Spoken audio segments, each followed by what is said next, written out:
Hello everyone, it's Open House Thursday on Your View. Welcome to the show. I'm Veronica Dan Ihoy. With me as usual are my co-hosts. Ladies, good morning. Good morning. Thank you for joining us once again. It's a rainy Thursday. Yeah, it's me you are looking for. It's my Allah she's looking for. I said that today that the train is today I decided to do sexy.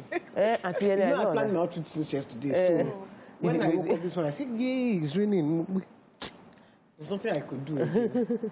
So you couldn't change, you could have thrown on the jacket. Anything. No, but you would have had to start sourcing for clothes. No. At 4 o'clock in the morning.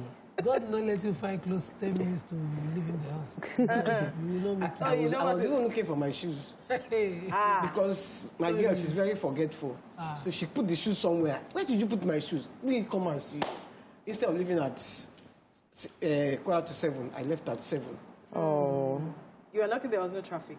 Because the kids are... No, kids are not on there. That helps a lot. I would have come with slippers.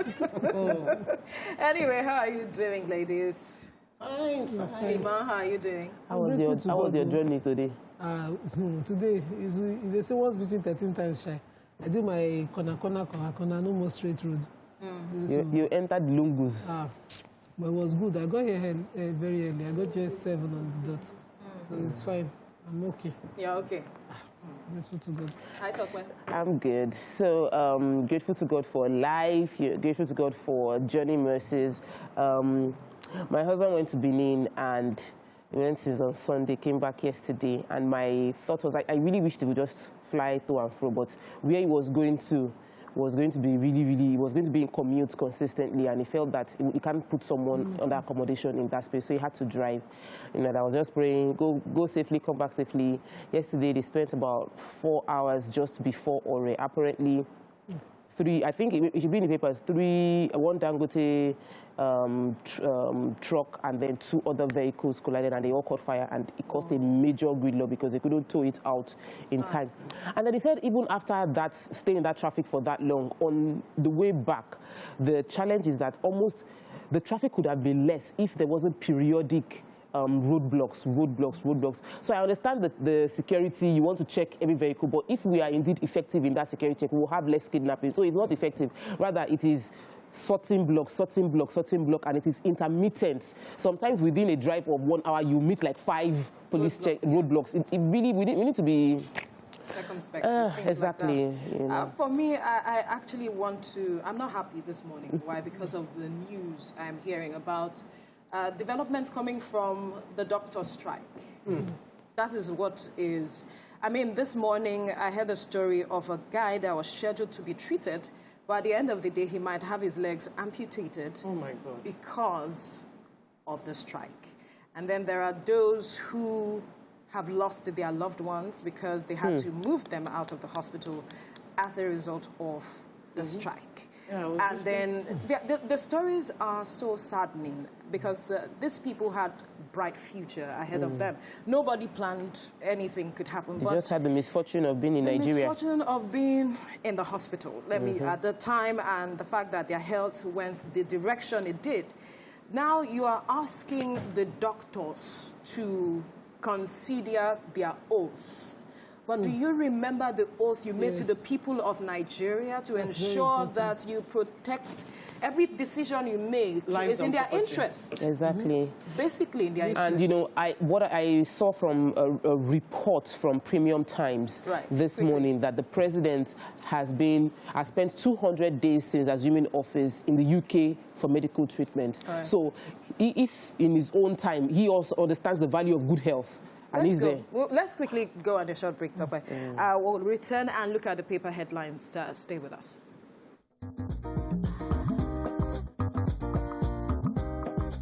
Stay tuned. Your View will be right back. All right, let's begin with the Nation newspaper. And the major headline here says, Secondus, PDP chief using huge public funds to fight me. Chairman the Christ push for caretaker committee, Dixon elders back leadership, BOT members, Emodi dumps PDP for APC. And then we have a picture story here. Lagos launches 102 trucks, 100 bins to tackle refuse. We have fake votes, so $1.484 billion to fix Warri Kaduna refineries. White government opposes payment of ransom by minister. Oil price falls to $71 on Delta. COVID-19 variant fear. 3 feared killed. Government house war collapses in Osogbo. Law expert Winnie can continue to lead APC. Why I didn't join him. All right, and this story here, police student beheaded in Kwara. That's sad. Abdul Razak inaugurates commissioners. Who has this story? So the police, a man simply identified as Olawale on Monday went out of his house 8 p.m. and didn't come back home, and his mom went to look for him and now discovered his bodiless head. So they found the head alone, they didn't find the body. And he was found like at a junction in Kwara State. He does phone repair and also allegedly is a student of Polytechnic, Kwara Polytechnic. And they've said that it was pretty unusual for him to not be at home early, and his mom searched for him. When they found his head, the police confirmed the story and said that they are investigating that it seemed like a cult-related clash, but that they were going to investigate to find out what really happened in his case. But our heart goes out to his mom, And Lagos has acquired 102 units of new trucks, compactor trucks, they call them, to help the waste management in the state. And 100 units of double Dino waste bins. And they were assembled actually here. That's the good part of That's the good part. There was a bit of employment for people that worked on it. Yes, there was employment locally for people. The manufacturers that manufactured this were locally sourced people. The good part for me also is that now we have new trucks, so I'm expecting an improvement in waste collection across Lagos. On the Badagry Expressway, we have potholes, we have clogged gutter drainages, so there's flood on the Badagry Expressway as well as the Oworoshoki the expressway. I just hoping that Nigerians will also stop throwing their waste. Make good use of this that has been provided by the government. Collection. Prompt collection is simple. 3 times a week at least. Pick up waste because people can, and maybe we'll look into recycling later. Don't you think maybe government should put waste bins in strategic places? Because like we have a waste bin that we supplied ourselves outside the shrine, and the whole area is clean just because there's so the whole area uses our dustbin. So we are paying to collect the entire area for the whole, and it can be killing. It is. So that could work as well. Anyway, let's quickly move now to the Daily Sun. And the major headline here says, Igboho court stops DSS, bars it from arresting pro-Yoruba Nation agitator, blocking his bank account, admits 12 detained associates to 10 million naira, 5 million naira bail. That's on the front page of the Daily Sun. Then we have here, IPOB declares war on unknown gunmen. Warns police against parading them as ESN operatives. PDP crisis, Secondus fights back, claims Father Christmas plotting to hijack party. And then we have the story, why we stopped negotiating with kidnappers of students. Federal government. FEC approves $1.48 billion for rehabilitation of Warri Kaduna refineries. APC governors tighten grip on state structures. Kiyamu's fate in Buhari's hands. Who has what story here? So the refineries, yes. So the Federal Executive Council, presided over by the Vice President, yes, they awarded the rehabilitation of the Kaduna and Warri refinery to a Messrs. Saipen SPA, Saipen Contracting Limited, at the combined total of $1.484 billion. And this rehabilitation will be in 3 phases, 21, 23, and 33 months, according to the Minister of State for Petroleum. All right. We know we've debated the waste or possible practicality of rehabilitating these refineries. They've been rehabilitating it for so many years and it still hasn't worked. So why are we spending billions? If the initial argument was that there were vandalizations of pipelines from these refineries, have we sorted that out before we do? Okay, so I have this story on.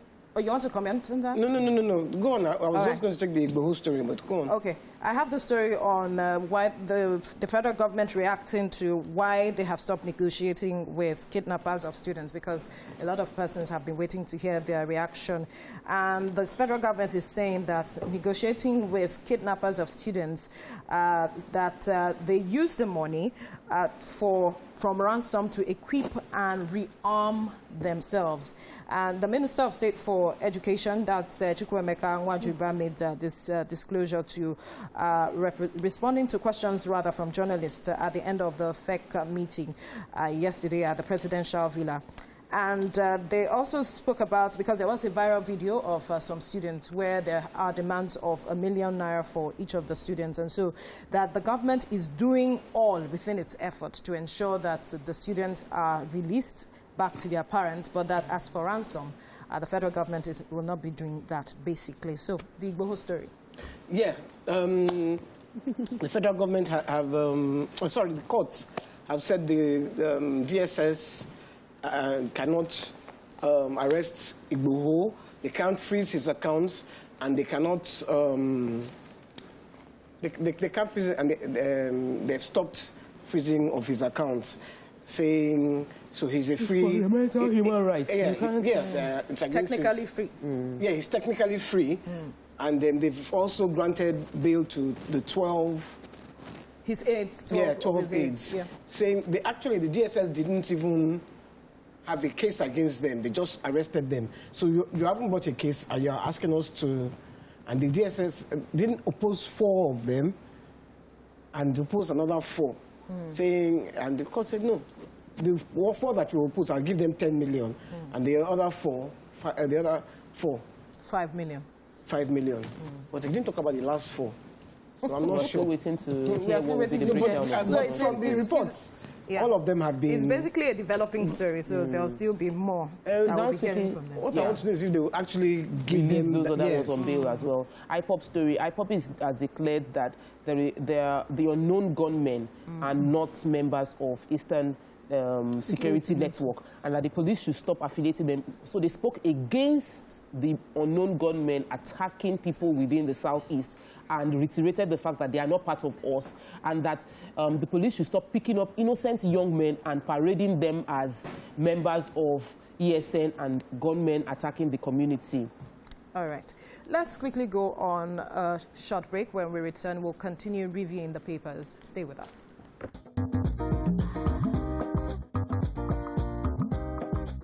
Stay tuned. Your View will be right back.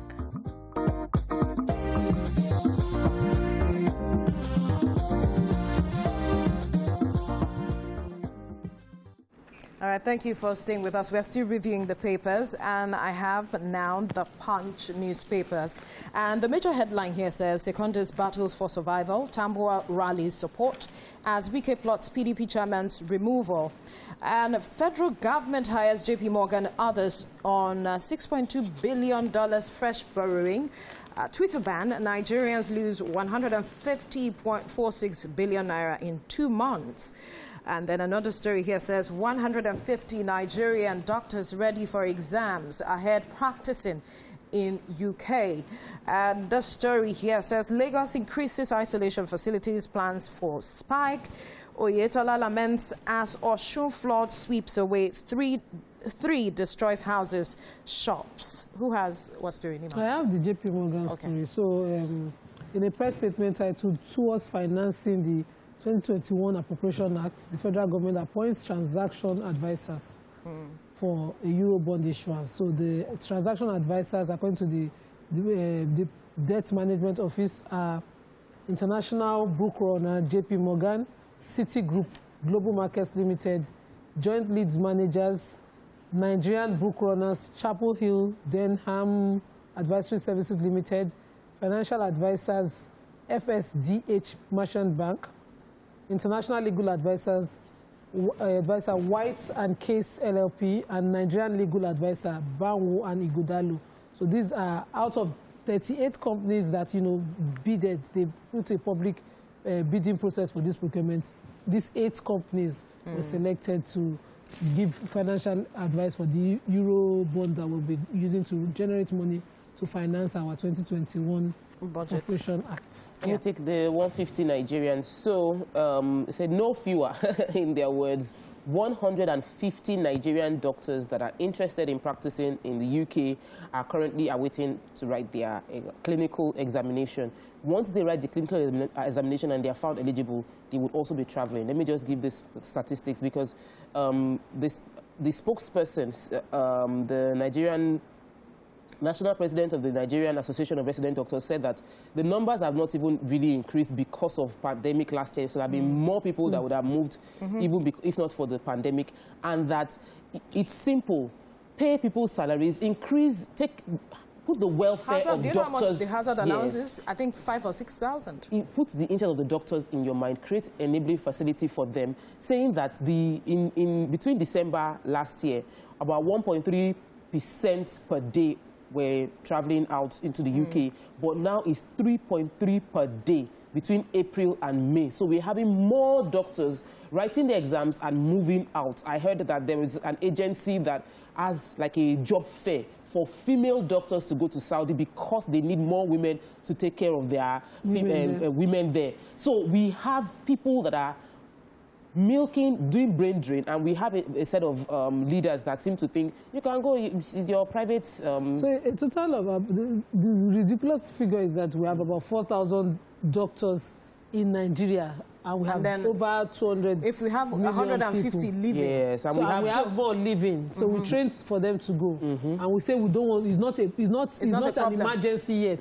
for us to do anything about it. According to the president, by his actions, your health is your priority, not the priority of others. And in Osun State, there was rain from late on Tuesday till early Wednesday, so it caused floods and 3 corpses were found. One lady was found on a palm tree, another one in between 2 palm trees, another one was found in the river. That was the Okada. That one was swept away by the river, and the governor has come out to say, look, he's feeling for the families, and he's going to do everything in his power to make sure there are no floods, but that the people too should please stop putting waste in the gutters or drainage systems. All right, let's quickly move to the Vanguard newspaper now.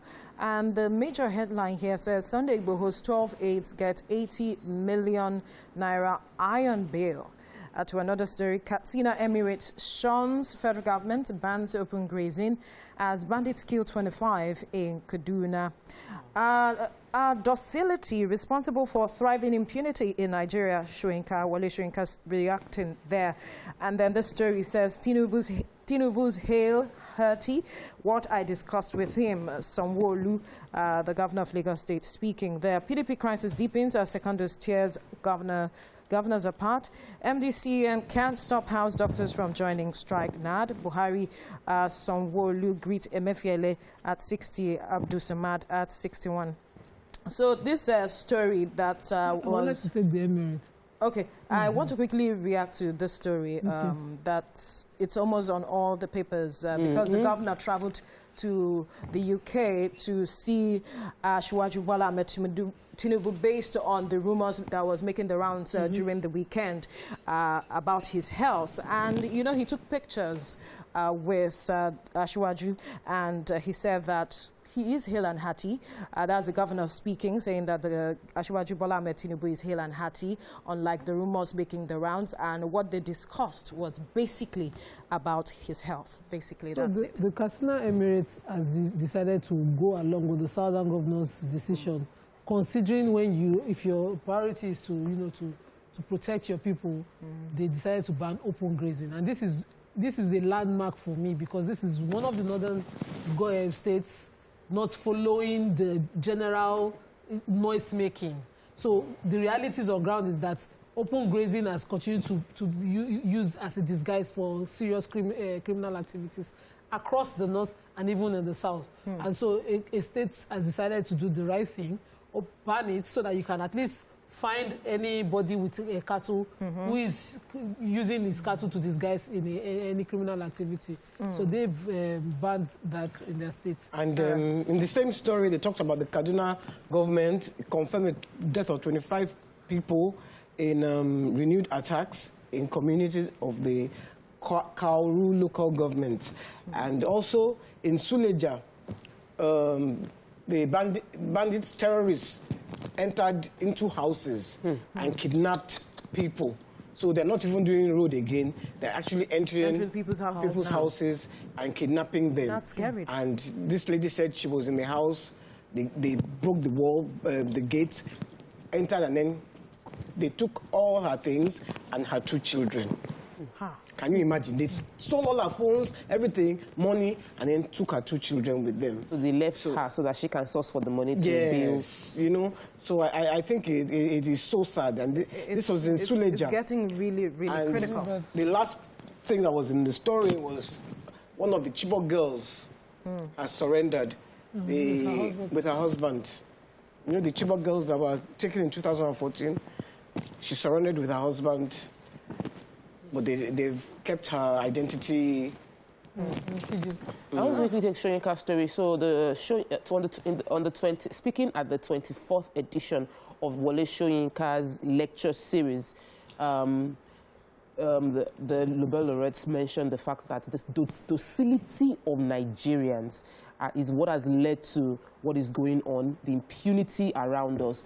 Also was Patrick Lumumba mentioned the fact that he's surprised that not just within Nigeria, across Africa, we reward ineffective and corrupt politicians with re-elections, and that we need to be more active, we need to speak more against, we should stop rewarding corrupt politicians, and we should speak against the corruption. We should stop being docile as a country with what is going on in our environment. And I believe that people need to pay attention. Nigerians' consciousness to what it is going on. Yes, so I forgot to say, the Chibok girl is married to a Boko Haram person. I didn't say that, Abi. No, you didn't. Because she didn't just surrender.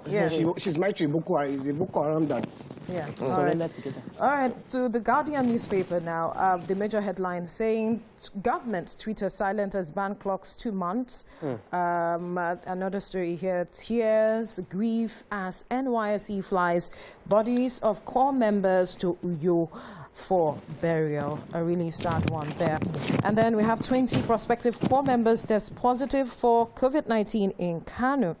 Chibok girl terrorist hobby surrender to troops in Borno. That's the story we're talking about, YK. Court admits Igboho's associate to 10 million naira, 5 million naira bail. Lagos showcases 102 trucks, 100 locally assembled bins to tackle waste. Nima. So these core members on their way to camp in Katsina were involved in a car accident. And, you know, they lost their lives. All 5 of them were flown back to Uyo for burial by the Nigerian Air Force and the NYSC as a body to, you know, to their parents. And the stories were just so heart-wrenching for me. You know, family members receiving them. Unfortunately for these families, they are very, very indigent family members. They were looking up to these young ones who have finally gotten some form of education to, you know, to bring that better life for their family members. And you see bedridden parents receiving the bodies of their children having died in a car accident. I remember that when we were at law school, there was this thing called rebate for core members and law school members that my colleagues used to talk about, so even though I never took advantage of. I think it's something that the NYSC must partner airlines, even though private airlines, to allow students traveling that kind of distance to states as far as Katsina do, give them some form of discount flights. So whatever the cost of transport is what they will be allowed to, they should be allowed to pay. Transport for road is what they should be allowed to pay for flights to get to where they are going safely. Because according to a Facebook user in the same Guardian story, it's funny how they died by road and then they were flown, their dead bodies flown back. That's it. You know, it just doesn't make any sense. Ironic. Anyway. Who has any other story here? No other story. Okay, so let's go to the Nigerian Tribune. The major story here saying FEC backs federal government's acquisition of $2.76 billion minority stake in Dangote refinery. 3 killed, government house fence, others destroyed as downpour wreaks havoc in Osun. Dr. Chibok girl, terrorist husband, others surrendered to Nigerian troops. 115 civilian, 21 police officers killed in Southeast in 4 months. Amnesty International speaking there. Court stops DSS AGF from arresting, harassing Igboho, admits his associate to 10 million, 5 million bail conditions. Katsina Emirate bans open grazing in Metropolis, a story Nima took earlier. Navy takes delivery of 50 gunboats, drones for maritime operations. That's some good news. What I discussed with Tinubu in London, Sanwo-Olu, affair on Thursday, how and when Kyari can be lawfully extradited. Who has what story here?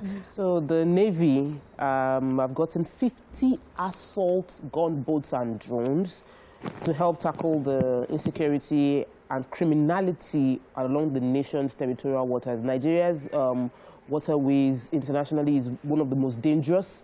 And right now, some of it was donated by ITU Global Group, 21 gunboats and 14 operational patrol boats, 7 house boats and 4 airboats, and other speedboats. They were all received at the Port Harcourt, in Port Harcourt by the Chief of Naval Staff, Vice Admiral Awal Gambo. So I'm hoping that this would improve our waterways and maybe increase transactions with Nigeria. That's what Nigerians are hopeful to see. So we'll be going on a short break, but the question will be that should public servants be banned from seeking medical care outside Nigeria? That's our conversation when we return. Stay with us.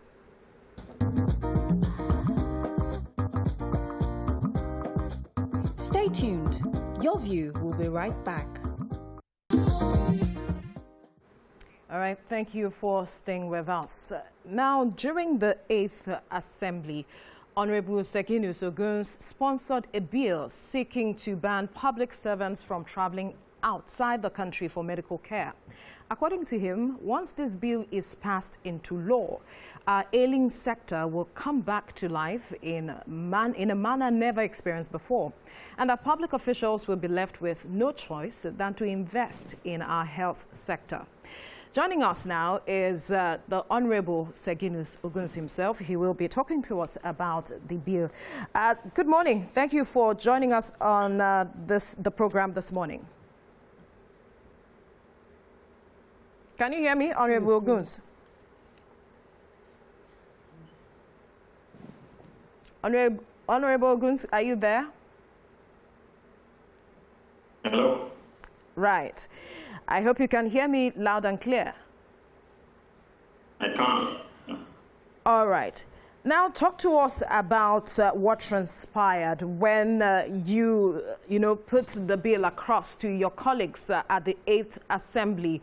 Why it didn't see the light of day? Well, I guess it's the politics of the day.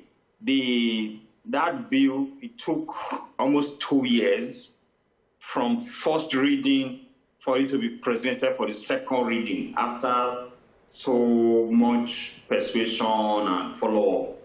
I remember then the then Speaker Dogara, when he even read it, and he read when the process is usually when it was first taken as first reading, he even exclaimed that, wow, why did it take this long? But we debated it and it went through second reading.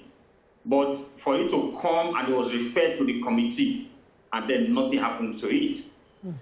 And then the chairman rules of business then had to invoke Order 17 Rule 3/1G of our rule book to discharge the committee of its responsibility of holding the public hearing because they are taking months. So it's not supposed to be programmed for clause-by-clause consideration, which is committee of the whole. Then it was listed a couple of times. It will not come up. And before I knew it, the end of the 8th Assembly came and that was it. So it was frustrated, basically. And I will not necessarily say it was my colleagues alone, maybe even the civil servants. But in any case, I think Section 46 of the Health Act, President Health National Health Act, even forbids any public servant from using funds, government funds, to travel overseas for treatment. So we're actually trying to amend that act to make it more punitive. So there's already a law that does not allow public funds to be spent on medical tourism. So for anybody spending Nigerian money overseas right now, you should be ready for impeachment if we have a viable parliament. That's the truth. There's a law. So have you put the law, have you pushed the bill again for this 9th Assembly? Mm-hmm.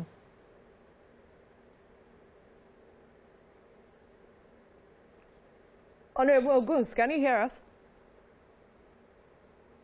Yes, I was breaking when you were speaking the last time. I didn't quite hear what you said. Yeah, I said, have you pushed the bill again? Have you sponsored the bill again for this 9th Assembly? Yes. I have presented the bill again. It's gone through first reading. Then the problem again is for it to be slated for second reading. I had pushed and followed up. Then we have weekly order paper. So the whole activities during plenary will be listed during the week. Then this bill was supposed to come out on a particular day within the week. I prepared for this, provided the brief. I came to the chamber, it was not listed. I went to the chairman, Rules and Business, who told me, well, that bill came in the last house and it was controversial.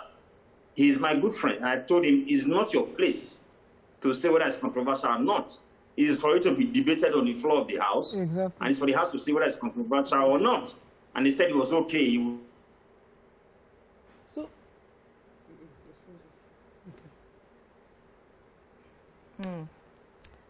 Honorable Oguns, are you there? We're having some technical challenges with the network there. So much to be said. I was really impressed when I read the details of the proposed bill, and to think it was already proposed right from the 8th Assembly and we're still waiting this long. I think that a lot of Nigerians it says a lot. Yes. We should, all right, we hear he's back on the line now. Honorable Oguns, can you hear me? Yeah, I can hear you now. All right, Nima, you wanted to ask a question. So when you mentioned controversial, yes. So it's expected, sir, that this bill, of course, will not sit well with the people who take advantage of the hospitals abroad the most, and most of them are in the political class, the elites, and civil servants of high management level in the federal civil service or even state civil services. So you would expect this. What did you do to sensitize the larger number of people who are at the receiving end of the abandonment of the system? That's the populace. What did you do? Because I was shocked yesterday when I found out this, and our producer was saying we had to reach out to you. Well, I have reached out to the media and the civil society. They have copies of the bill. They had it in the last house. And I remember there was a battle. It was a battle for that to even go through second reading. And when it went through second reading, it was even carried in the news. It was in the news. But like I said, nobody voted against it on the floor, or not too many people voted against it on the floor. But when you deliberately frustrate it from becoming law, what can you really do about it? The media were well sensitized and they took it, but it was frustrated. And that is what's happening again. So now we are discussing it. But beyond here, what happens? Beyond the discussion.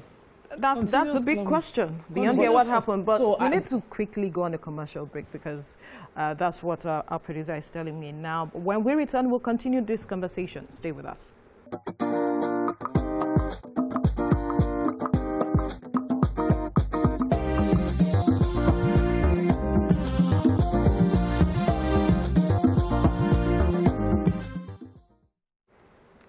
All right, thank you for staying with us. Before we went on the break, we were speaking with the Honorable Seginus Oguns, who sponsored a bill during the 8th Assembly seeking to ban public servants from traveling outside the country for medical care. And he has been telling us how his efforts were being frustrated by his colleagues. Dr. you wanted to say something with regards to that? Yes. So what I realized is after the conversation yesterday, I started asking everybody I knew within that understood the law and present and past legislatures to help me understand what can Nigerians do if we have a bill of interest that we believe will be favorable to us, and we can see that the system at the upper chamber is stalling the process of passing that bill. And I was informed that, number one, even if the chambers pass it, the president can choose not to assent it, and that there are several bills that have been passed by the House of Assemblies that the president has not signed into law.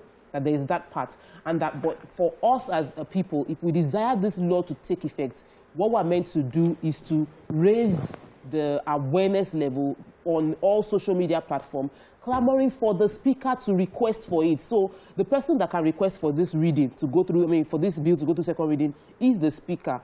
And if we let him know this is what we want and everybody is picking up concerning it, we can get him to go through perhaps you throw that question to Honorable Oguns, because I hear he is back Honorable Oguns. Can you hear me, I understand. Sir? I heard what you just said. Okay, so I wanted to That's one of I wanted to channel this as a question this way, sir. One, I must applaud the fact that you pushed for this, and I want to say, how can Nigerians support towards ensuring this bill goes through the second reading and preferably gets passed into law?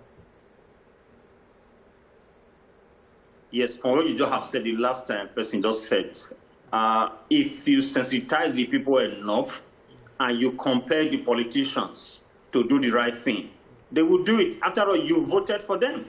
If we get people calling from constituencies, especially now the speaker, one. If everybody says, Mr. Speaker, not even from his constituency, he represents the whole country now. We want this bill taken. But in any case, let me reiterate, Section 46 of the National Health Act even forbids the president or anybody spending public funds on foreign treatment. That act is still in existence, 2016 Act. That's what we are just trying to amend to make it more punitive and to expand it. But there's already a law that does not even allow public servants to go outside and spend money from the government coffers. So if we really implement that, the president should be facing impeachment now. You know? But sensitization is good. Use public funds. So how do you determine public funds? Now, help us understand what you mean by public funds here. Because if you say that this is actually on the ground, how come it's not being effected? Because efficient implementation of laws has always been the challenge in this part of the world. Somebody should go to court and demand that the president refunds every money he has spent. And based on this, and if he's flouting the law, the National Assembly should commence proceedings for his impeachment. So why haven't you taken that up? Why haven't you taken that up by going to court? Even a simple bill, I cannot get a simple bill to go through second reading in a chamber, in a house where I was elected to act and represent Nigerians and my constituency. You are telling me to go to court. You are a Nigerian, go to court. So if you, who is, holds some level of authority as a member of the House of Representatives, cannot go to court, and you're pushing a bill that hasn't gone as far as seeing the light of day, so what is the hope of Nigerians ensuring that this bill see the light of day or go to court at the end of the day? Talking about now, there is already a law that is in existence that people can go to court for and enforce. So civil society needs to get to work, sir. Exactly. So we need to get more. I agree with you, Honorable Sir, that he has done his own part. That you have tried, that other Nigerians should be conscious and try to do. The president will have to. So something. So you've mentioned that there's an existing law that is contravened 200 times now that the president has been abroad in this 200 days of his entire You might not have spent the public funds. No. The court will determine. That was why I asked. What is public funds? What is public funds? So public funds for his health payment, public funds for the flight taking, because we know, of course, the court will determine all of that, but Nigerians should rise up and take action. When you're asking what is public funds, let's assume that he's using his salary to go and... Is this still public funds? Yes. I'm assuming it is not public. If it's his salary, I'm assuming it's not public funds. But is he going by private airline? Is he going by public airline, I mean? Yes. Or is he taking the presidential jet? Yes. If he's taking the presidential jet, that's public funds. Yes. Thank you, Waiki, for taking If he's staying in Abuja house while he's there, it's public funds. So even if you are using your own personal money, you are still using public funds. YK, let me even add to you that if you're paid by public funds and you spend that money while you're in office in another country, I think it is public funds as well. So when you have your private business that we know, so, and so, for instance, now we are president, you're from the farm. If the farm can is funding their for private jets as well. The number of and when we play these games, you know why this thing is not popular is because a lot of Nigerians want to sit pretty and everybody's waiting when it's my turn. I don't want the law to affect me. We cannot assume, though. No. Why would this not gain the popularity that it deserves? Yeah. Seeing how much of this we are suffering, it should have, in fact, the bill should just pass itself in 2 days into law. Nobody should even object to it. It should be one of those bills that goes through fast reading. It was buried. All right. Quickly. Yeah. Honorable, I wanted to ask you, is there a way we can assist you effectively to get this bill passed? At least let's know that, okay, the bill has been passed and then it's now on the implementation. Waiting for absence. Waiting for the president's signature. Is there a way we Nigerians, people of the press, Nigerians can assist you effectively to get this bill passed? By doing what you are doing now, we need to discuss it, and then we need to have a presence on social media. We need to energize the system and get everybody talking about it. But like I said, there's already a bill, there's already a law, not bill, there's already a law. Section 46 of the National Health Act forbids the president to do what he's doing today. If you say he's spending his personal money, he should let us know how much that money is, So let us know, to know whether he's worth that kind of money. But there's no disclosure. So I think all these our senior advocates of Nigeria should be in court to first challenge that and then compel the National Assembly to start impeachment proceedings. Because this is flagrant abuse of the law that is in existence already. Exactly. Now, quickly, we need to know why you came up with this bill in the first place. What did you see that you ensure that you needed to come up with something that would stop public officers from going out of the country to treat themselves? Well, if it was possible for you to play the YouTube version of the discussion of the debate on the floor of the House, which you will have a copy there, I explained clearly that those that voted for us cannot even use the public health system. If we can afford to go outside, those that voted for us cannot even afford, because there is no health system in place. So the civil servants that write the budget, they send it to the National Assembly to approve.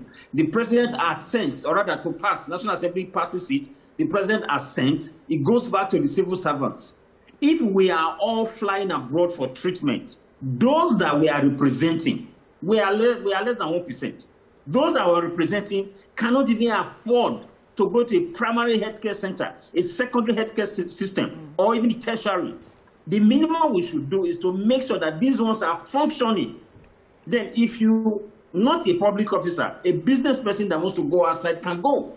But you cannot be making the law. You cannot be passing the budget. You cannot be writing the budget. And you don't fund the healthcare system. When you... Honorable Oguns, they're trying to... He just hits a chord for me. Yeah, trying to express You're the one making law, but if you fail to fund, you make laws concerning healthcare, but you fail to fund healthcare, and so you don't use healthcare. Last year, during the heat of the pandemic, a lot of these government people could not go abroad because how will you go? So they were forced to use our own healthcare system. They didn't go to the general hospitals. They went to private clinics where a lot of them died. Yes. Yeah. And it still didn't teach them to come back and, okay, the ones that remained alive, to fund the healthcare system, to, you know, because health is wealth. Absolutely. You know, a healthy nation, you know where we go, that you can walk into the hospital, you can do everything you need to do in a general hospital. Look, and there are several avoidable deaths that I'm sure I've said it on this. I took my finger to a private, because I have, they call it something thumb. I forgot what they call it. You could get it when you are getting older. So I can't bend my thumb. I'll be writing too much. The guy, the doctor, private hospital, he was so callous. Yeah, we're going to operate on it. I see here, on this my finger. I said, okay, thank you. That was the last. I never went back there. I managed my thumb, and I've been managing it. This is like 4 years on. I'm managing. Because that doctor, guess what? That doctor is no more in that hospital. He has gone abroad. Of course. The way he treated me, he will never treat anybody like that in his life. He will lose his job. Yes. He will lose his job. So It's there are no really checks and sad. balances in these hospitals. It's a really sad development. No checks and balances. Really sad. Even in the government hospitals, we have a lot of corruption happening. Right. We need to quickly take this commercial break. When we return, we'll continue the conversation. Stay with us.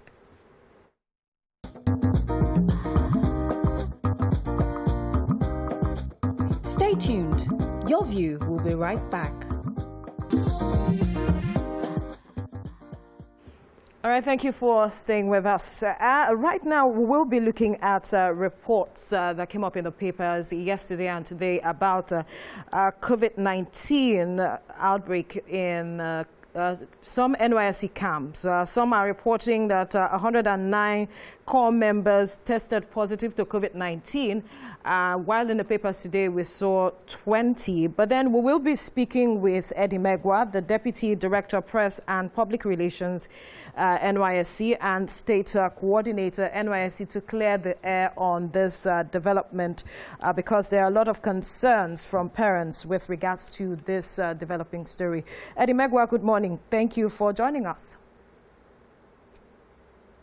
Oh, thank you very much. I appreciate for giving us the opportunity to respond to the questions you may have. All right. There are reports making the rounds that about 109 core members have tested positive to COVID-19. Talk to us what the true situation is. Give us a clear picture of it. Oh, well, let me start first by joining my Director General to commiserate with the families of our prospective corps members that lost their lives while going to report for the National Youth Service Corps. Haven't collected their call-up letters. It's quite unfortunate. The NYSC family feel highly embittered. We feel so bad, and we commiserate with the families and the entire nation for the loss of these young, patriotic Nigerians that were on their way to answer the clarion call in the service to the fatherland. Well, being that as it may, back to your question, it is really rather unfortunate that most of the media is fully misrepresenting NYSC. If you go to every NYSC orientation camp nationwide, we are conducting COVID-19 tests at the gate of every orientation camp. And as corps members are coming in, or prospective corps members are coming in, they are not yet corps members. They are tested at the gate. If you're negative, you will have a way inside the camp. If you're positive, the NCDC that is permanently residing with us in all the orientation camps will take you to isolation center. And the picture is very clear. there is no prospective corps member that tests positive that will be allowed to get into any orientation camp. So all the publications you're seeing probably are those that tested positive when they arrived at the gate of the orientation camp. And immediately the NCDC that is working permanently with us will take them to isolation center. They don't have access to NYSC orientation camp. And we need to get this thing very clear. Corps members are those that have been registered inside the orientation camp and sworn in by the chief judge of the various states of the federation. Now, when they are arriving at the gate, they are still prospective corps members. And so people are mixing these two words as if it is one. They are not. Until a corps member is fully registered at the orientation camp and sworn in, nobody addresses him or her as a corps member. So what you are seeing is what happened with prospective corps members that arrived from their various states or homes to the various orientation camp gate, where this RDT test is being taken, and when they are positive, they go back. Negative, you have your access into the Sir, don't you think this is a lot? We are being Don't you think this is very harsh, considering that some corps members have to travel unbearable distances to camp? You imagine the Katsina accident case as case in study now. Imagine that they didn't die. The distance that cost their lives could have been stressful enough to travel on, and then they get to camp only for them to be tested and returned. Or what will happen to them at that point? And then because you say you send them back, that means they will be spreading disease all on the journey. He said they are taken to isolation centers. Oh, it's because I thought you said you send them back. Send them back. No, isolation centers. So couldn't they be made? Couldn't they be made while they are in isolation, recognized as corps members? The period they spend while being isolated, calculated as part of camp for them. That's why I was good. Sure. You know, NYSC, because of the spread of this virus, they cannot keep them in orientation camp. But having called them up for national service, it starts counting. It starts counting because they have been called up for national service. But because of their ill health, nobody allows them into the orientation camp. Very clean and very pure. All right. So I was happy to hear the clarification. We got that when we read it in the papers. We noticed that it was a bit, the reporting was a bit distorted, making it look like maybe there was an outbreak of COVID within the camps, and we were able to make this clarification yesterday, and you're reiterating it today in that there's no outbreak within the camps are safe, and those clamoring for the shutting of camps don't need to say that. But, you know, after the camps, what else would be, is it that once the orientation camp is done, the NYSC corps no longer takes responsibility for whatever spread or COVID incidents that happen to corps members while they are serving in their different places of deployment?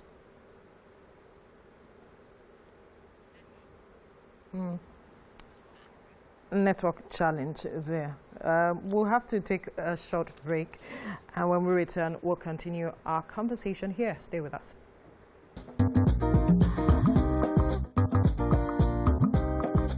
Stay tuned. Your View will be right back.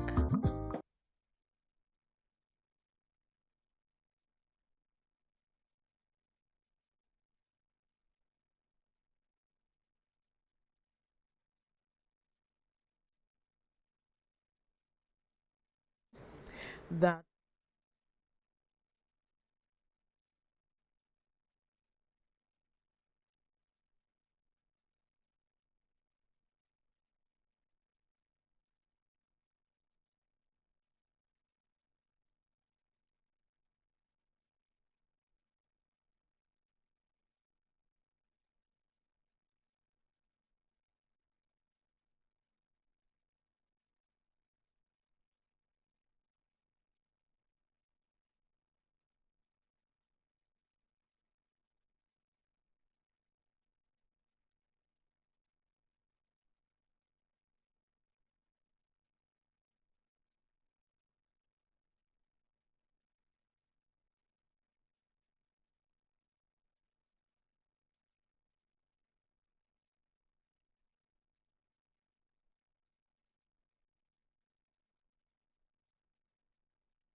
Can you hear me? Oh, sure, I can hear you now. All right.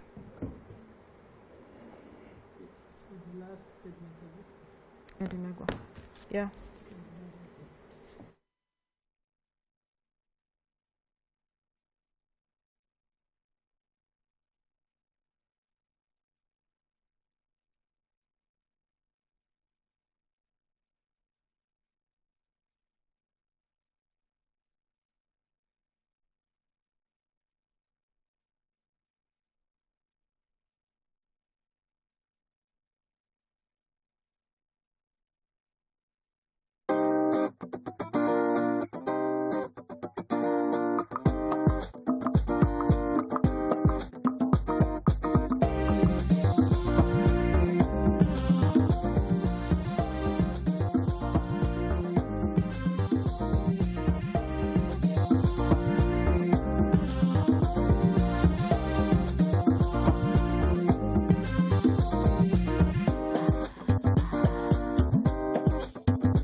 All right, thank you for staying with us. Before we went on the break, we were speaking with Eddie Megwa, the Deputy Director, Press and Public Relations of the NYSC, and also State Coordinator, NYSC. He was reacting to reports of a number of core persons that were said to be positive in the camp.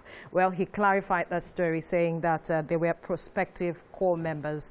And Topo, you wanted to ask a question before we went on break. So my question was that I see that there's a lot of good work being done to prevent the spread of COVID within the camp in that 3 weeks period. What my question is after the camp and they've been deployed to wherever they're serving, is the NYSC core no longer responsible for the core members if they now become COVID, if they now get the virus, or what else happens? If they test positive, what happens to them after they've left the camp? And who's responsible for them? Because some of them have been, like the case of Imo to Katsina, Katsina, they've gone they're somewhere else and they're not familiar with the area. Who takes care of them while they are there? Is there any budget for healthcare while they are serving in other regions? Yeah. NYSC, we follow up our core members right from the point we push them out from the orientation camp. We have inspectors in all the local government areas in all the states of the Federation. And inspectors are there to follow them up to their places of primary assignment. And they have all the contacts of the core members, and the core members have the contacts of all the local government inspectors. Now, should there be any problem with any of our core members, our inspectors will go on immediately and arrest the situation. The one that will need the immediate referral, we are working hand in hand with NCDC. We'll call on them, and immediately they take care of them. Now, wherever we need to spend money, no matter how much, to ensure we save the life of any core member, NYSC is openly and disposed to it. You see the Director General, you saw him at Akwa Ibom, because of how he feels over what happened. There is no amount of money we spend the youth of this nation that will be considered to be too much. And that's what NYSC is doing. We don't allow them to just hang around anyhow. And that is why orientation camp is very primary. This is where we teach them how to conduct themselves when they leave the orientation camp. If you come around to NYSC orientation camp in Lagos, you will see all the things we have put in place to make sure we sensitize them and make them to acquire the habit of sustaining the COVID-19 protocols, even when they leave the orientation camp. So we are all over making sure that we'll be able to take care of the situation. So you say you are following them and they have your numbers. Now, are you giving them tests because now they are being exposed? This is after they leave the camp I'm talking about now. Maybe they go to different jobs, teaching jobs. Yes. They are exposed now. Are you going to be testing them regularly, like once a month, to make sure they don't come down with the when they come for the CD, virus? The virus. Clearance, monthly clearance. Oh no. What will happen is, in orientation camp, we have tested them. And when they go to the larger society, we urge them to obey the COVID-19 protocols. Look, if you obey these protocols, you are more likely to run into problems. Okay. Eddie Megwa.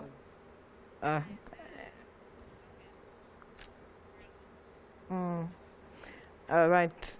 I guess network challenge there. Rain is catching network. Rain is catching network. All right. But I guess we have some reaction on the tubes with regards to yes, we have plenty tubes. Let me read some. Hey, let me go. Hey, where do I start from? Anywhere. Okay, I hear he is back. Eddie Megwa, can you hear us? Yeah, yes, I can hear you. All right, continue with your conversation, yeah. Yeah, I was saying that in orientation camp, we sensitize them and make them to be conscious of the prevalence of this COVID-19. Now, when we leave orientation camp, they follow up with the same attitude. Now, don't forget, NYSC is not operating in different society. NYSC operates in the same Nigerian society. So whatever that is in place to make sure that this disease does not spread up to the core members will also be observed. But should there be any reason why any core member will have to go through the test, of course NYSC will do that. And if there is any financial commitment that is involved, NYSC will equally pay it accordingly. Right. As much as we laud the effort being made by the NYSC, how about ensuring their safety to their various destinations in terms of, we see what just happened, the 5 core members, prospective core members who lost their lives. Is the body working with perhaps the aviation sector to see if they can put together a subsidized package for prospective core members so that they can arrive safely to their various destinations when it comes to coming to the camps?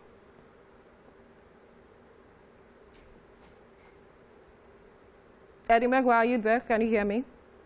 Yeah, I think, yeah, okay, I can hear you. It went off, and I can hear you now. It's off again. Can you hear me? Yes, I can hear you now. No, I was asking that is the body working to ensure that there is a customized package, working with aviation sector to ensure a customized package for prospective core members to ensure their safety, since this is one of the objectives of the body, such that these people arrive their various destinations safely, and we don't continue having incidents of death like we recorded recently. Yeah, like I said earlier on, we feel very sad that what happened. But I'm sure right now, as you speak, the directorate is working out how they will synergize with so many airlines and see how they can give NYSC rebate to ensure that core members that are going to answer the clearance call will see such rebate opportunities to access their orientation camp venues. But beyond that, the NYSC Director General, before the commencement of the orientation camp, had a webinar, and all the core members were enjoined. Please don't travel at night. It's dangerous. Wherever you get to, once it's 6 p.m., please pass the night. The next day you continue. You know, we can only do what we can do as human beings. But NYSC cannot start carrying core members by hand, moving from one point to the other, because NYSC is still existing in the same society. You know? But they are working out at the directorate headquarters ways how NYSC can synergize with airlines so that during the period of answering the clearance call, they will be able to give them rebate so that most of them that can afford it should be able to hop in and travel safely. And we also say nobody should travel at night so that we'll be able to run away from all this problem of road traffic accidents. We also have synergy with the National Union of Road Transport Workers. We tell them, please, when core members are involved, don't carry overload. don't carry them and travel in the night. Now, if all this synergy compressed with NYSC, I'm very sure most of these things will be reduced to the arrest minimum. If traffic catches them on the road and then they now enters to the night, because it's a long distance from where they were going, Uyo to Katsina. Once you get to a place that is safe, stop there and sleep. You don't need to continue in the night. It's not safe. Especially our roads are bad. You don't need to keep traveling in the night. It's very, very horrendous. You don't do that. And we tell them all the time. All right. It's wrong for them to travel in the night. All right. The bus that you have paid for. We just have to leave the conversation here now. Eddie Megwa, Deputy Director, Press and Public Relations, NYSC, and State Coordinator, NYSC, thank you for your time. Well, it's a lot, YK, because some persons do not prepare for staying over somewhere else because they have limited funds. Exactly. You've paid for a bus to take you to Katsina. Yes. And then 7 o'clock, 8 o'clock, you are still on the road. Maybe you are in Benue. You have not reached anywhere. You say, the bus driver is not going to refund your money now. He would not. So what do they do? Anyway, you said you had tips. Plenty. So on Facebook, John Jibogu is disagreeing with the NYSC coordinator. He said, if a graduate or prospective core member is given a call-up letter, regardless of being sworn in or not, such a person is a core member. Okay. Good. These are from the last topic. Good way. Healthcare is not only about hospitals, it's about building small hubs in rural areas. Olamide Adala says, he's talking about China. I think she was talking about China. And Biliki says, I watched a BBC lifestyle documentary last night. It was disturbing listening to the statistics. I shed tears listening to a lady who lost her 6-month-old baby due to medical lapses. Del Amazon, it's not mental illness. If it's not mental illness going on seriously, should they allow people go for the nonsense youth service when we are not blind to what's going on in the world? Most leaders need, oh my gosh, goodness, mental evaluation. Imam Yahya says, on NYSC, this is another reflection of our ruling class elites' apathy to people's well-being. They are not sensitive to people's needs and non-responsive to the grassroots clarion call for good governance. All right, we need to quickly go on a short break. When we return, we'll be looking at a very interesting topic, a topic that would interest parents. I mean, everyone, not just parents. Stay with us.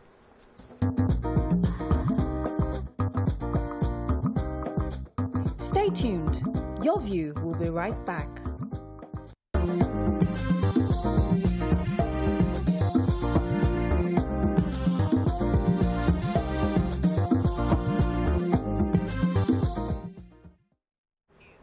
All right, thanks for staying with us. In Nigeria today, so many parents have resolved to enroll their children in school early. This, however, has over time had both positive and negative effects on these children. Joining us to enlighten us on the show on the ripple effects, how to develop a balanced child, and also conclude our discussion on child bullying is a child development expert and knowledge broker, Chidema Agomo. We will welcome her to the show as soon as she is available to us. But ladies, let's have this conversation, talking about enrolling your child early in school. A lot of parents want their children to graduate early enough, just go through life early. I think I entered, my mom enrolled me in school at the age of 5. And then the criteria was 6 at the time. And we recall that our parents then, it is your hands going over your ear. There's always this criteria. But now we're hearing there are downsides to it and all of that. But I want to understand what it is, really. I found primary school tough at 5. I entered at 5, yeah? Yes. I entered at 5 and I found it tough. I remember I just used to sit in class. I was always tired. I just wanted to go home. So for my children too, I see it happen with my second child. He had to start at 2 nursery because he has 4 classes of nursery. So my kids are usually 6 when they start primary classes. So I'm targeting 6. It will be 6 by the time he's in primary 1 when it's resuming. Unfortunately, his month is the month of resumption for a new session. But I've seen how the teachers are not in tune with a young child, how the form of education that we have in Nigeria and the way parents push the children towards mastering, cramming, because I don't consider it education. I took them recently for this summer classes for just this lesson, what we call jelly-simi, and I didn't like the school because the level of exposure that I have now when it comes to education, I have a child psychologist I speak to about my kids. I take them, I assess my children. I see that I'm not impressed by this. How can you have and your lesson? What are you doing for them? He said, no, we just do English and maths for them. I said, so what is English, numbers, and maths, alphabets? Excuse me. I said, well, thank God it's the... Perhaps this is why a lot of persons said we need to change our curriculum, even for teachers. These are private schools. And all of I think the checks are not enough because the curriculum is not strong. The reason why they have to do that journey to where the school is at, in that entire area, that's the only school that has the kind of goal standard that I want for the children. So the distance that they go, I pity for them. But education is not only alphabet and, you know, you cannot base a child's intelligence on that. For me, I don't know, where are we running to? Like, where are the children running to? We want them to grow quickly. Like, my kids want to grow quickly, and I tell them, see, there's enough time for adulthood. Like, there's enough time for you to be an adult. So for now, enjoy being a child and enjoy the process. And I know that I want them to start early because you want to be able to brag that my child finished secondary school at 13 and my child was the youngest. It's just for your own ego as a parent, not for the psychology and the health of the child. You're not considering that. So I realized, I went to school one day and found out that my last born was sleeping. They say, he's always sleeping in class. Like, he's always sleeping in class. You mean he's been, like, every day, he would sleep almost throughout the break? Because he came home and said he didn't eat his food, that he did not finish his work. Why didn't you finish your work? I said, I slept. Why did you sleep in school? They say, he's always sleeping in school. No, apparently, they've been keeping late nights at home. So my thought is, if you sleep early, you sleep early so that you can wake up early, get to school in time. But when you're not taking into consideration the fact that the child needs to sleep, you wake up the child very early because of your own life, and then it's impacting on the fact that the child is sleeping in school. That's on one end. And then we are hurrying children into primary school, hurry them into promotion, and they were doing their own promotion, and the child's psychology is not able to grasp everything that is coming in contact with. And children are different. My twin, one of them will laugh at the other one. He's taking a picture of his brother, and his brother did not smile. And my son started crying. That I told him to smile. I don't know why he will not smile for me. And then he was crying. And his brother was like, so if he does not smile, why are you crying? Like, it is his own picture. You know, so each person has how they react to different things. Parents need to study that. We must accommodate all of that. So we dump all of them into school and expect that a teacher you are not even able to handle your 4 children. A teacher will not handle 20 children. We parents must get more involved in how we raise our children and not abdicate the duty of raising our children to just teachers, schools and boarding house and just keep pushing them somewhere else. We need to be more hands-on. Some of us don't even prepare them for the boarding secondary. We're already looking at going to boarding. How well did you form your child? How strong, how independent is that Perhaps this is why we see the level of bullying that we see in some of these schools. Because the child is not well developed for what is going to face. And then the other sides to it, where the child becomes depressed and is just transferring his aggression on another child. We see all of this display. There was a video that was on your page yesterday. Yes. I just wanted to, because of the sleep matter, I just Googled it. And how many hours do children need to sleep? An infant, 4 to 11 months, 12 to 15 hours. A toddler, 1 to 2 years, 11 to 14 hours. Preschool, 3 to 5 years. Preschool, they call 3 to 5 preschool, 10 to 13 hours. And school age, 6 to 13 years, 9 to 11 hours. So obviously our children are not getting enough. At all. They're undersleeping. All right, quickly, we have a caller on the line, Abiodun, calling from Idimu. Abiodun, good morning. Go ahead with your contribution. Abiodun, are you there? Yes, please, I'm there. All right, go ahead with your contribution. Okay, I would like to contribute to the school enrollment. I think, first and foremost, before we begin to talk about the reason why parents usually are in a rush to enroll their children, we have to really know the root cause. The root cause today in our employment system, you realize that a lot of people, when they get to a certain age, there's an age barrier for employment. Yes. So the reason why most parents actually want to rush their children's education is because they know by the time they are 25, they place an embargo. When you are above certain age, you can't be employed. You understand? It's actually a challenge. So we have to really discuss about it because it's a major problem, and that is the reason why parents are rushing their children's education. I was a victim of employment because by the time I graduated, I was already at 29, and I could not, I find it difficult to get a suitable employment. Before you know it, they contract you. When you are above certain age, you become a contract staff. Especially in the banking sector, they will not employ you as their full staff. Thank you, Abiodun. Thanks for that angle. Yes, that's a critical point to consider because at a certain age, perhaps 25, that is the limit. You must have social qualifications and be ready to all of it, masters and all. There's an elder that I look up to who's 5 children, I think 6 children, 4 girls. What he does for his girls is, even though they went to school early, is to quickly find a business a skill that they master. And when I met the young lady, she already had a farm somewhere in Cotonou. She studied agriculture not to have a degree. But unfortunately, in Nigerian system, which was the problem the father had, that Nigerian system, you study and then you start to carry your CV around. So you're not... but the way he was raising his children, he was deliberate about how they are going to be graduating employers.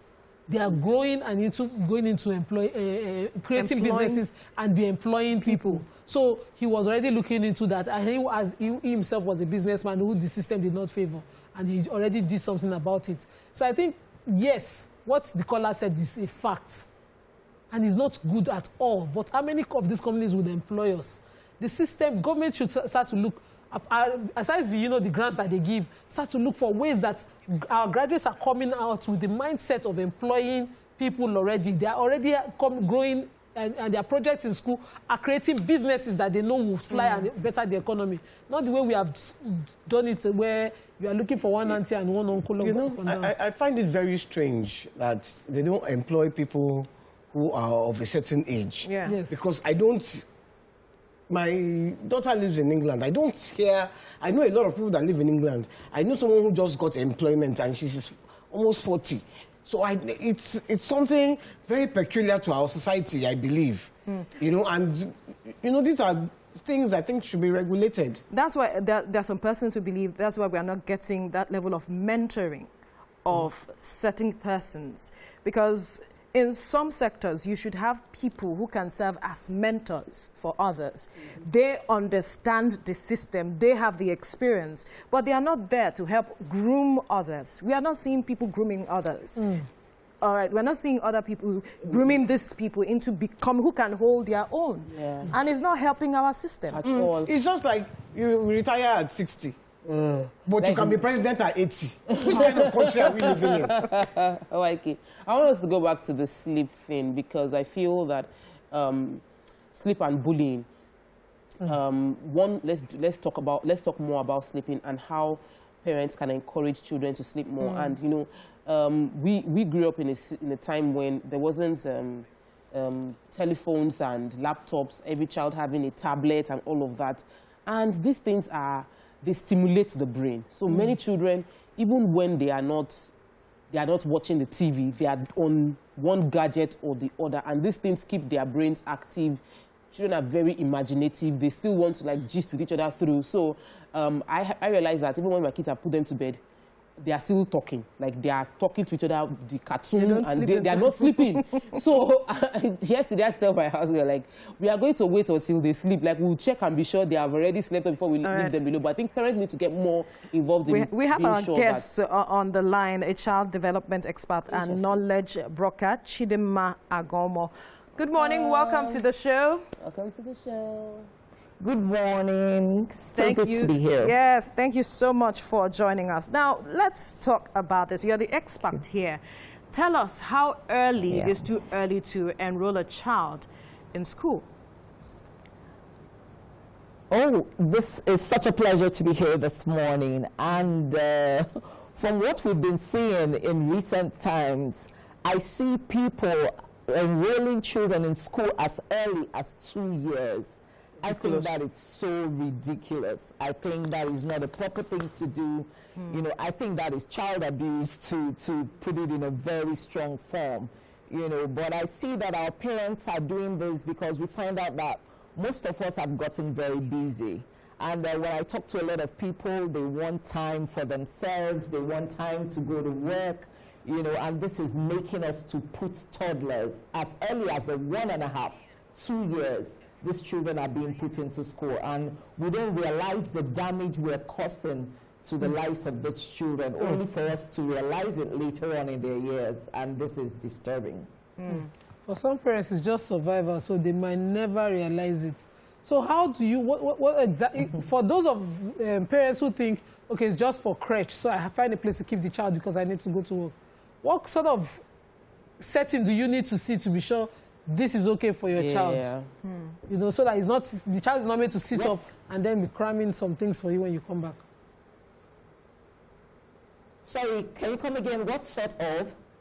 So if you take your child to a crèche, if your intention is to put your child somewhere while you're working, what sort of facility do you need to see when you inspect that place for you to be sure that's the right place to put your child at 2?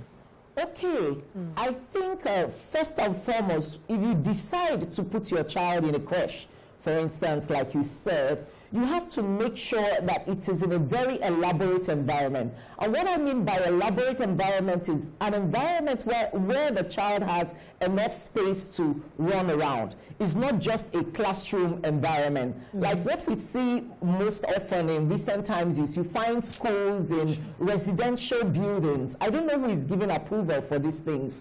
And these things have effect on the children. Where the children are being kept within an enclosure, you find out 15 children, 20 children are in a tiny room of about 15 feet, you know, and that is not very beneficial to the child. So if you must put your child in a crèche at such a tender age, I would suggest that you make sure that this child is in an environment that has a lot of compound space so that these children are let out to go and play.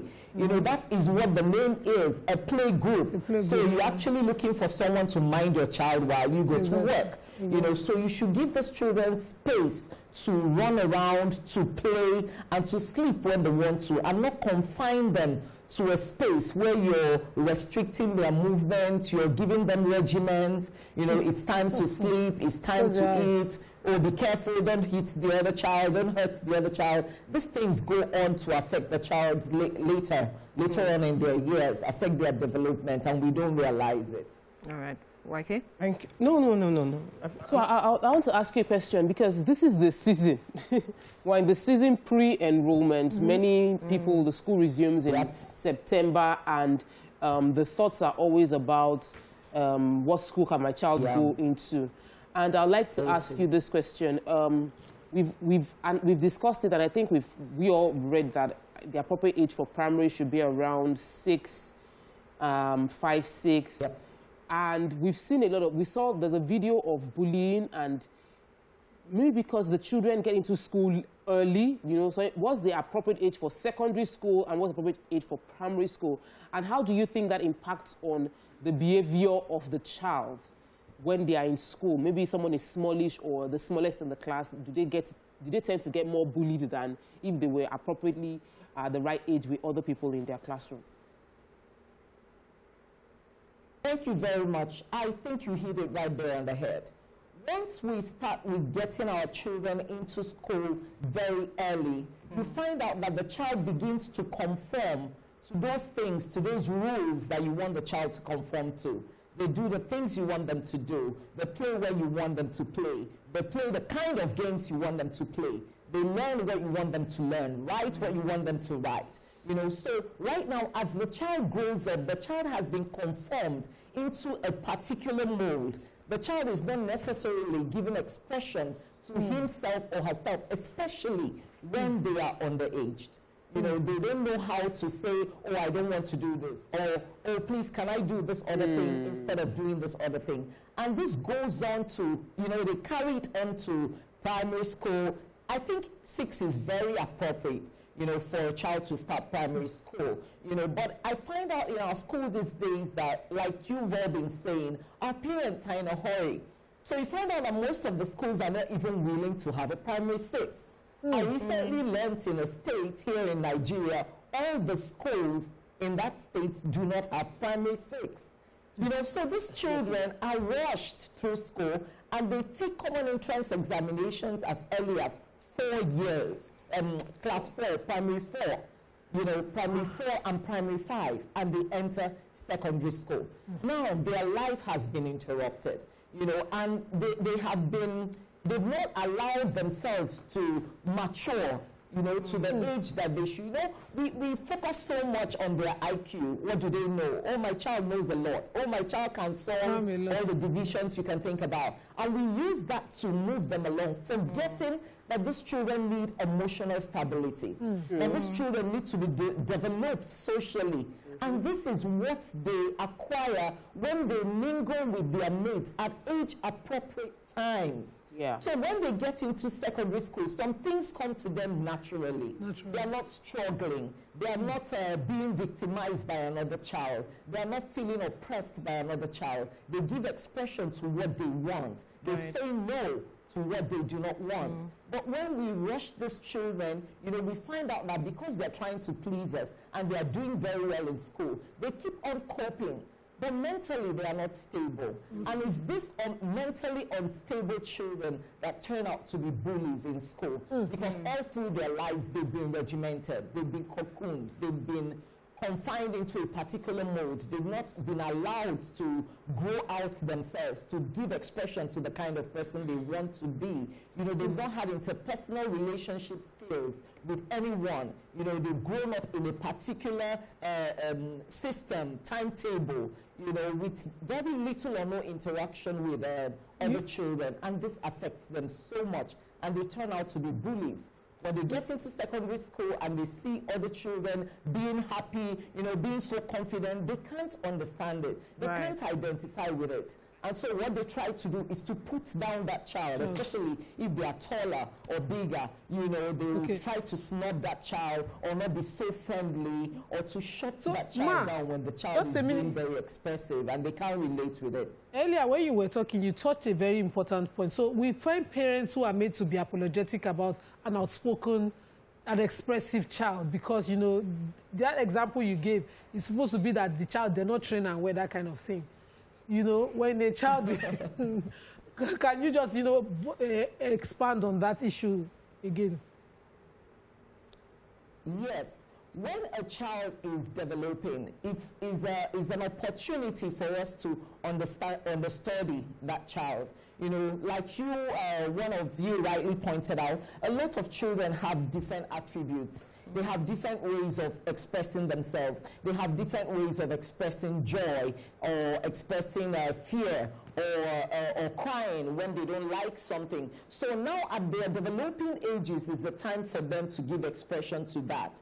But when they have been made not to expect, let me give a very typical example. When we put these 2-year-olds in school and maybe they want to sleep, you know, children, most times when they want to sleep, they start crying, you know, and the supervisor or a teacher is there and is telling the child, don't cry, you're disturbing this other person, Toby is sleeping. Can't you see Amira is sleeping? Or this child is eating and you're crying. Or they make the rest of the class sing, cry, cry, baby for you. You know, and the child becomes very withdrawn or feels bad. You have tampered with that child without knowing, without meaning to. But you're molding that child to become what you want the child to be. Because you want comfort and ease, because you're minding several children at the same time. So at every point in time, this child is looking at you and wanting to please you and not displease you so that it doesn't get yelled at. You know, so that really affects their behavior, and we should be very mindful about doing that to children. All right, why quickly? Yeah, I want to go to bullying, because yesterday I posted a video of this school, King's College, and the... Okay, I saw it. The person that recorded it, I know the person that recorded it, and he had been complaining to his ward, they are bullying us, they are bullying us. And then he you know, you could even see he was scared as he was doing the video. How can we stop these kids from being bullied in these schools? Because when I put it, a lot of people are saying, hey, it's normal, it's normal. It's your rite of passage. I can't understand it. So is there a way we can stop this bullying in schools? Thank you very much. Like I said, you know, what we're facing right now, especially in the Nigerian system, is like medicine after death. You know, a lot of us have done this rush, and a lot of these children are not mentally and emotionally stable. You know, so at this moment, I think what we can do to help ourselves and the other children within the school environment, because these children come from different backgrounds, and our backgrounds have so much to do with our formations and how we behave towards another child. You know, so what I think we can do at this time is, aside from, you know, putting the children together once in a while to give seminars, I'm aware some schools have no bullying days and all that. I think the schools should make it compulsory that this bullying thing is made a curriculum. It's made a subject in the school. And why I say so is because it will be taken more seriously. The children will be made to understand that for you to be a bully, you have a problem. You have a complex problem. You have an inferiority complex, or you lack self-confidence. The children have to be made to know that if you're a bully, there is an issue with you, not with the other person. And if you're constantly trying to put down another child, then you are the person that needs help. You know, but most times when they come into schools and maybe they bring outsiders to just come once in a while, give these lectures, some of the children do not even turn up. You know, some of the children are like, oh, don't mind him, he doesn't know what he's saying. Right. But I believe if it is made a subject and these children understand the consequences of what they have become, based on their background or where they're heading to, they'll be able to take it more seriously. All right. Child development expert and knowledge broker, thank you so much, Chidima Agomo, for your time. Thank you so much on the show. Thank Obviously, you so much. Parents, they say charity begins at home. Yes. Parents have a lot to do with developing their children such that they don't become bullies in the society, basically. This is where we'll wrap up the show this morning. Thank you so much, everyone. Thank you, ladies. You can join the show again tomorrow for another exciting episode. Thank you for joining us. Bye.